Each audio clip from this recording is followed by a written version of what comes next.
laps läheb niimoodi hüppesse, et nagu lendab nagu linnuke seal kuskil, siis ikka mõtled, et kuidas ta maandub, et kas ikka lenks jääb sirgu, kas ega midagi käik välja ei löö või asja, et eks neid õnnetusi on olnud palju, aga motosport on juba selline, et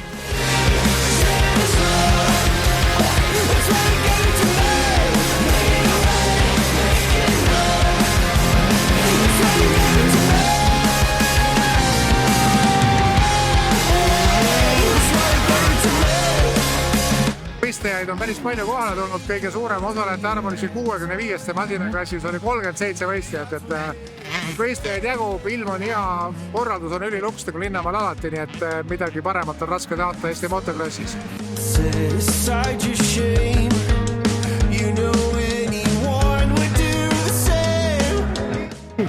Kuidas päev läinud on? Alguses läks vaikselt, poisil meeldis rohkem piimajärgi poes käia, aga lõpp oli päris hea juba. Kas sul on täna sõidud tehtud juba või sõidad veel? Sõidud tehtud. Kuidas läks? Hästi. Sa sõid 4. koha. Kui vana sa oled? 6. Ja mitu aastat sõitnud oled? Ei tea. Täna on siuke halb päev, et isegi putsil läheb mõni asi katki.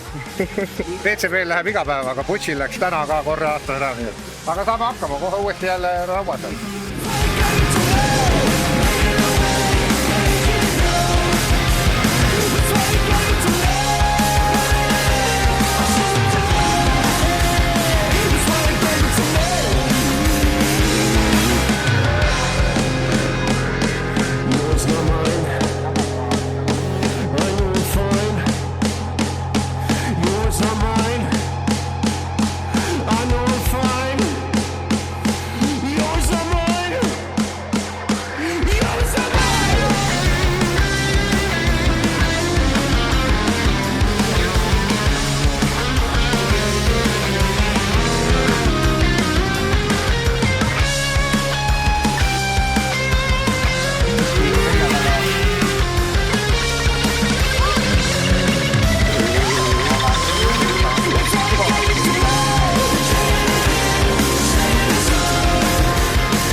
Mul on hea meel, et see aasta on jälle rahvas nagu ellu ärkanud, et palju on bitbike'e, palju on 65 klassi osalejaid, et seda on alati positiivne vaadata, kui on mõned aastad natuke selline rahulikum periood olnud ja siis jälle tuleb nagu crossil elu sisse.